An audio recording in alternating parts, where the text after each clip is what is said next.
இந்த இடம் ஃபுல்லாமே கரண்ட் இருக்குங்க. இந்த சுவிட்ச் பாக்ஸ்ல இருக்கு, இந்த இருக்கு, இங்க இருக்கிற எல்லா சுவிட்சஸ்லயும் கரண்ட் இருக்கு. இருக்கா இல்லையா? யாருக்கா டவுட் இருக்கா? டவுட் இருக்குன்னா பிரதர் ஹெல்ப் பண்ணுவாங்க.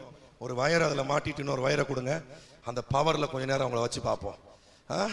எல்லா இடத்துலயும் இருக்குது, ஆனா எல்லா இடத்துல இருக்கிறதுனால யூஸ் இல்ல. கவனிங்க, எல்லா இடத்துல இருக்கிறதுனால யூஸ் இல்ல. நீங்க சுவிட்சை ஆன் பண்ணா தான் யூஸ். அது மாதிரிதான் உங்களை சுற்றி நதி இருக்கு, உங்களை சுற்றி அபிஷேகம் இருக்கு, அளவில்லாத அபிஷேகம். ஆனா நீங்க ஆன் பண்ணணும், தாகப்படணும். எத்தனை பேருக்கு புரியுது? தாகப்படணும். அம்மா என்ன பண்ணிட்டாங்க? சமைச்சிட்டாங்க, பிரியாணிங்க கொண்டு வந்து டைனிங் டேபிள்ல வச்சுட்டாங்க.